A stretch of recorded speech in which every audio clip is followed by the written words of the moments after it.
Bismillahirrahmanirrahim. Assalamualaikum warahmatullahi wabarakatuh.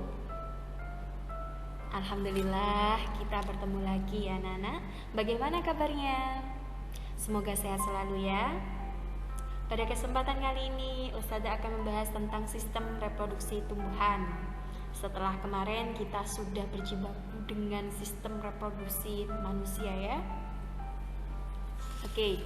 Sebelum kita mulai, mari kita bismillah dulu seperti biasanya.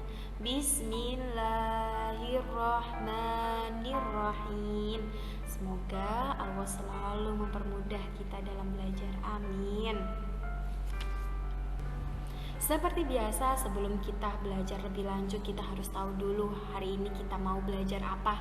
Maka kita harus bikin mind map ya. Vegetatif dan generatif itu adalah sistem reproduksi pada tumbuhan, yaitu ada vegetatif dan generatif.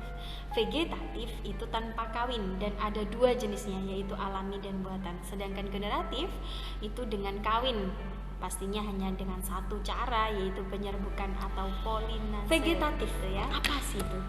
Tadi sudah dijelaskan singkat di mind map, yaitu reproduksi tanpa didahului oleh peleburan sel kelamin jantan dan sel kelamin betina. Vegetatif alami. Yang pertama adalah vegetatif alami. Nah, ini adalah contoh vegetatif alami, yaitu terjadi secara alami ya, tanpa adanya bantuan dari manusia. Ada tunas. Contoh tunas di situ adalah bambu. Tunas itu adalah bakal tunas yang tumbuh di ujung batang atau ketiak daun. Nah, itu disebut dengan tunas. Yang kedua ada stolon atau geragi di situ ya. Stolon atau geragi itu adalah batang yang tumbuh menjalar di atas tanah. Contohnya arbei, stroberi, rumput teki ya. Next, rizoma atau akar tinggal, yaitu batang yang tumbuh di dalam tanah. Jadi batangnya itu tumbuh di dalam tanah begitu. Dan pastinya ciri dari batang itu kan memiliki ruas. Jadi mereka ini berruas-ruas ya. Contohnya ada jahe, kuncur, temulawak, kunyit, gingseng dan lain sebagainya ya. Next, umbi lapis, pastinya berlapis-lapis dong. Umbi lapis itu adalah batang yang dilapisi daun berdaging yang berfungsi untuk cadangan makanan. Contohnya bawang merah, bawang putih, bawang bombay ya. Next, ada umbi batang. Umbi batang berarti tempat menyimpan amilum atau pati yang ada di dalam batang gitu ya. Contohnya adalah kentang, wortel, lobak, ubi jalar gitu ya. Nah, di sana seperti yang Ustazah jelaskan tadi, bahwasanya ciri dari batang itu memiliki ruas, maka kentang, wortel, lobak itu pasti memiliki nodus-nodus di buahnya gitu ya. Dimana ada pokoknya nanti terlihat ada titik-titiknya. Nah, itu adalah ruas ya. Next, ada tunas adventif. Tunas adventif adalah bakal tunas yang tumbuh di akar atau tepi daun. Nah, terlihat jelas ya di tepi daun. Contohnya adalah cocor bebek. Nah, itu dengan memindahkan tunasnya ke tempat yang baru atau tanah, begitu pasti akan tumbuh insyaallah. Next, umbi akar. Umbi akar adalah akar yang menyimpan cadangan makanan. Nah, contohnya adalah singkong, bengkoang gitu ya. Next, spora jamur. Nah, spora, sel yang akan tumbuh menjadi individu baru jika berada di lingkungan yang mendukung. Nah, contohnya ada lumut, ada paku-pakuan gitu ya, dan jamur.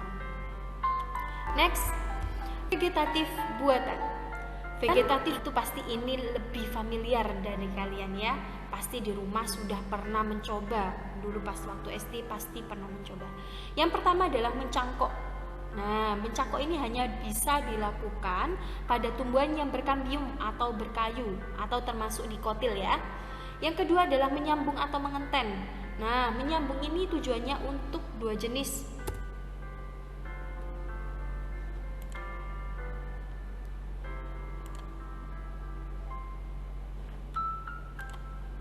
Ya, menyambung atau mengenten ini pastinya menyambung dua jenis tanaman. Jadi terdiri dua jenis tanaman yang berbeda sifatnya. Biasanya dilakukan pada pucuk tanaman. Contohnya ada singkong, tomat, ya, kemudian ada terong gitu.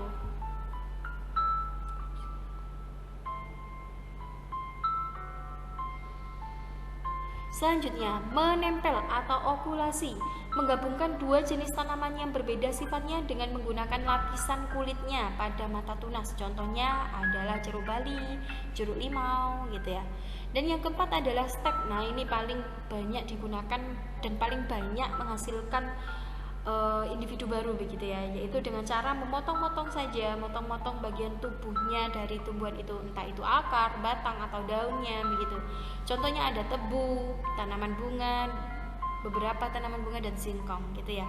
Yang terakhir adalah merunduk. Merunduk itu membengkokkan cabang atau ranting tanaman generatif. ke bawah. Generatif adalah reproduksi yang didahului oleh peleburan biasanya tanaman yang jantan dan digunakan betina. Bisa dilakukan Jadi, merunduk adalah bertemunya sel telur dan sel sperma. Macam penyerbukan itu adalah penyerbukan sendiri, penyerbukan tetangga. Penyerbukan tetangga itu maksudnya adalah berbeda daun gitu, tapi dalam satu tanaman.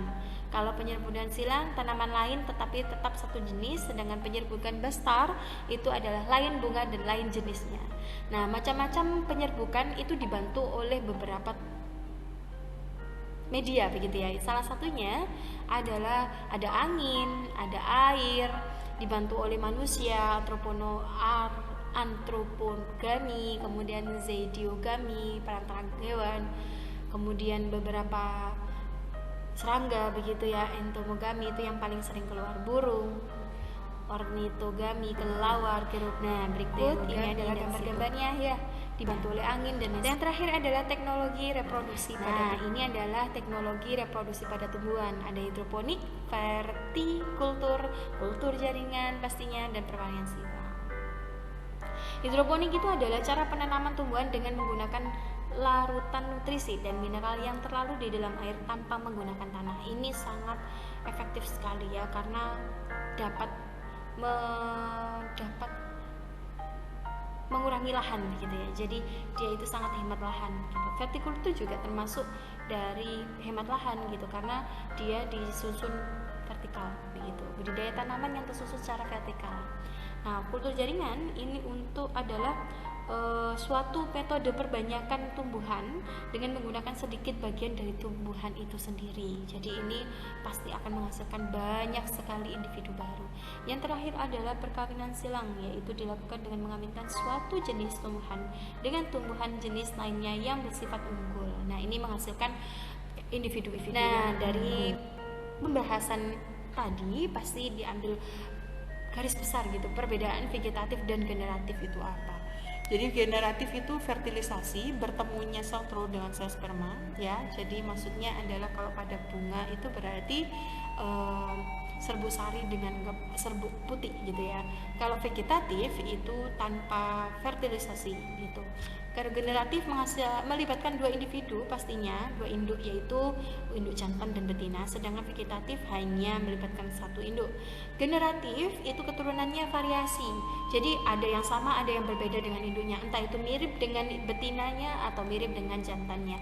Sedangkan vegetatif itu keturunannya sama dengan induknya pastinya, karena hanya melibatkan satu. Alhamdulillahirobbilalamin, pembahasan kali ini selesai sampai di sini. Semoga bermanfaat. Terima kasih. Mohon maaf jika Ustazah punya salah. Assalamualaikum warahmatullahi wabarakatuh.